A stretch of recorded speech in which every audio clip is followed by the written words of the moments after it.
Saudara, temuan dugaan kekerasan seksual yang dialami istri Verdi Sambo, Putri Chandrawati oleh Brigadir Yosua menimbulkan pro kontra. Kita bahas bersama psikolog forensik Reza Indragiri yang sudah bergabung di Kompas Malam. Selamat malam, Mas Reza. Selamat malam, Assalamualaikum. Waalaikumsalam. Mas Reza, dugaan kekerasan seksual terhadap Putri Chandrawati kembali mencuat. Pernyataan dari Komnas HAM dan juga Komnas Perempuan. Tanggapan Anda seperti apa? Sejak bulan Juli lalu di kompas.com sebetulnya saya sudah menulis bahwa saya menyesalkan ada narasi sedemikian rupa. Kenapa? Pertama, karena awalnya saya berpikir narasi semacam ini niscaya tidak menguntungkan siapapun. Bagi Brigadir Y yang sudah berpulang, jelas dia tidak punya kesempatan untuk memberikan klarifikasi, untuk memberikan kontra argumentasi, atau langkah-langkah lainnya untuk memastikan bahwa dia tidak patut untuk dapat status sebagai pelaku kekerasan seksual. Itu ada pada mendiang Brigadir Y. Sementara bagi PC sendiri, saya anggap tidak ada manfaat, terutama sekali dari manfaat finansial. Kenapa? Karena betapapun yang bersangkutan mengklaim dirinya sebagai korban, dan korban kekerasan seksual semestinya mendapatkan restitusi dan kompensasi, namun karena klaim sebagai korban pelecehan seksual itu tidak akan pernah bisa diangkat menjadi kasus hukum, berarti tidak akan ada persidangan, maka mustahil pula menurut saya akan ada restitusi dan kompensasi bagi PC. Itu poin pertama.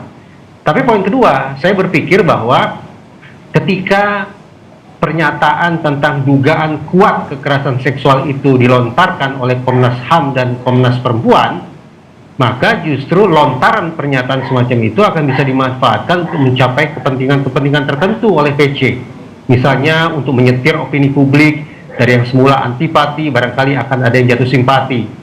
Demikian pula di ruang sidang nanti, kita tahu bahwa PC terancam hukuman mati, hukuman seumur hidup, dan hukuman 20 tahun penjara sesuai pasal 340 KUHP. Tapi andaikan PC nanti membela diri dengan mengklaim bahwa dia sesungguhnya adalah korban dalam peristiwa ini, maka bisa saja kemudian hakim tanda petik teryakinkan untuk mengatakan atau untuk menyimpulkan bahwa ternyata ada hal yang sifatnya meringankan, sehingga alih-alih dihukum berat, boleh jadi kepada PC diberikan hukuman yang lebih ringan. Artinya motif jika nantinya ada pernyataan motif dugaan kekerasan seksual yang muncul di persidangan ini bisa meringankan bagi terdakwa. Kalau bisa meyakinkan majelis hakim, memang hitung-hitungan di atas kertas demikian. Tetapi pada saat yang sama, saya juga membayangkan akan sangat sulit bagi PC untuk meyakinkan publik, lebih-lebih lagi meyakinkan majelis hakim bahwa beliau adalah seorang korban, bahwa sudah terjadi kekerasan seksual di Magelang. Kenapa? Paling tidak dalam catatan saya ada 4 persoalan ini. Pertama, saya sampai detik ini masih belum teryakinkan bahwa ada seseorang yang melakukan kekerasan seksual sedemikian rupa, apalagi kalau bentuknya ruda paksa ya, kalau bentuknya ruda paksa, justru dilakukan di wilayah yang tidak dikuasai oleh si pelaku sendiri.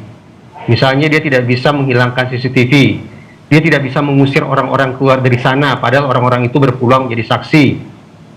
Si pelaku juga tidak bisa menutup akses bagi sasaran untuk melarikan diri. Si pelaku juga tampaknya akan kesulitan untuk membersihkan jejak-jejak kejahatannya dari lokasi. Nah, itu persoalan pertama, bahwa pemilihan lokasi menurut saya amat sangat janggal ketika ada seseorang, dalam hal ini yang disebut-sebut adalah Brigadir Y, melakukan kekerasan seksual di tempat semacam itu. Itu pertama. Yang kedua, tindak tanduk, baik itu perbuatan maupun perkataan PC, justru menganulir klaimnya sendiri bahwa dia adalah seorang korban. Dia muncul di Makobrimob, dia memberikan pernyataan secara terbuka, bahkan dia perkenalkan dirinya, dia sebut namanya. Tindak tanduk semacam itu sungguh-sungguh menurut saya bertentangan dengan undang-undang tindak pidana kekerasan seksual, dan juga kontras dengan gambaran korban kekerasan seksual pada umumnya.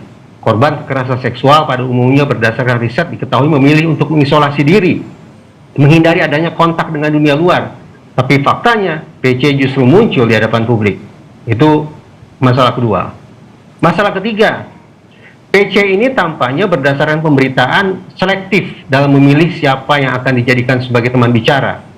Tempo-tempo dia sakit sehingga tidak bisa diperiksa oleh LPSK, tapi di lain waktu justru tampaknya cukup sehat, cukup kooperatif ketika diperiksa oleh lembaga yang lain.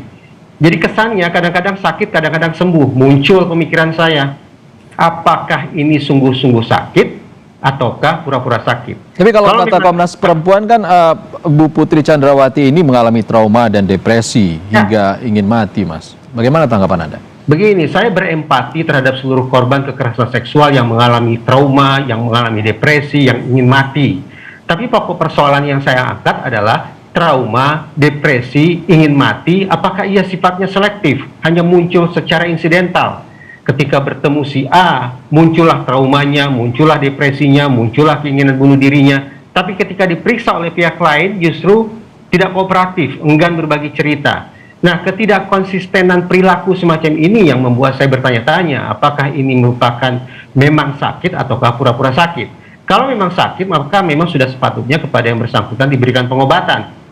Tapi kalau ternyata ini pura-pura sakit atau malingering, maka ini akan menjadi sebuah persoalan serius juga dari sisi hukum. Itu alasan yang ketiga.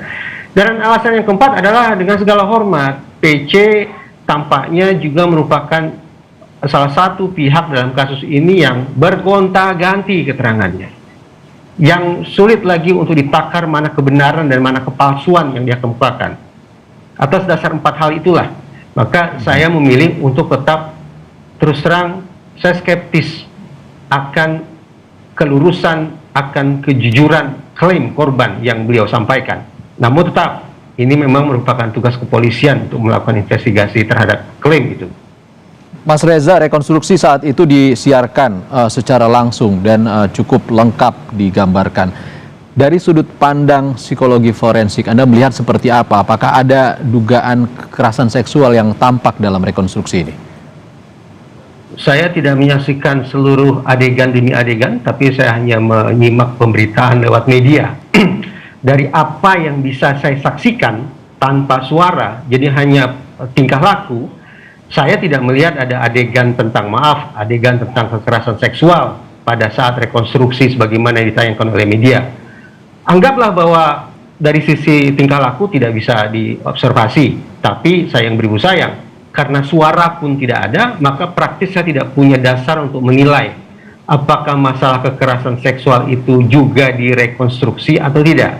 Apakah kekerasan seksual itu sungguh-sungguh ada atau tidak. Saya tidak bisa menakar hanya dengan berdasarkan apa yang bisa saya simak di layar kaca.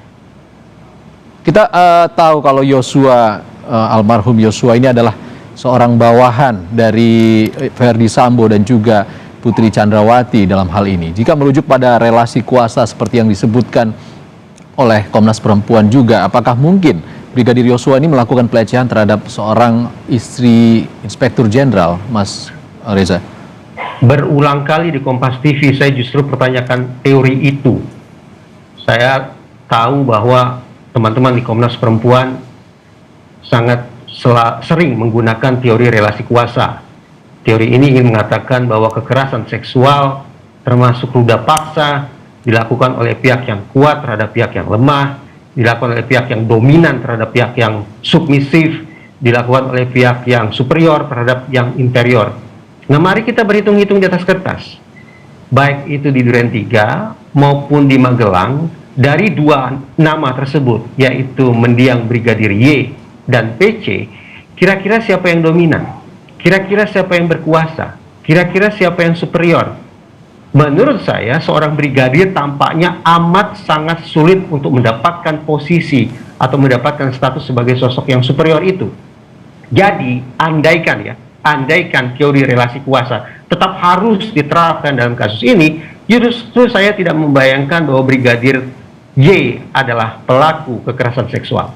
Mas Reza, kalau dalam kasus kekerasan seksual kan kita diminta untuk tetap berdiri dalam posisi korban. Lalu jika dalam kasus dugaan kekerasan seksual ini, pemeriksaan psikologis seperti apa yang bisa mengungkap kebenaran dugaan kasus ini?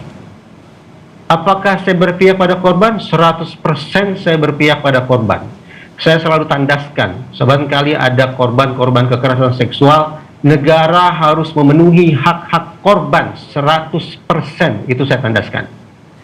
Tapi kalau kemudian kita berhadapan dengan secara umum, klaim-klaim dengan argumentasi yang lemah, dengan pembuktian yang lemah, tentu saja kita juga tidak bisa membabi buta, mengharuskan adanya pihak tertentu yang disalahkan atas klaim tersebut.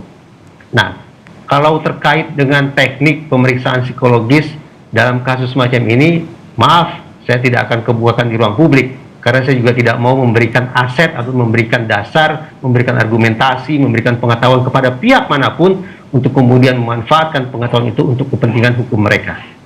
Baik, tentunya kita harap ke depan tim khusus Polri atau Bareskrim Polri bisa melakukan kerja secara profesional untuk mengungkap kasus ini seterang-terangnya. Terima kasih Reza Indragiri, psikolog forensik sudah bergabung di Kompas Malam. Terima kasih.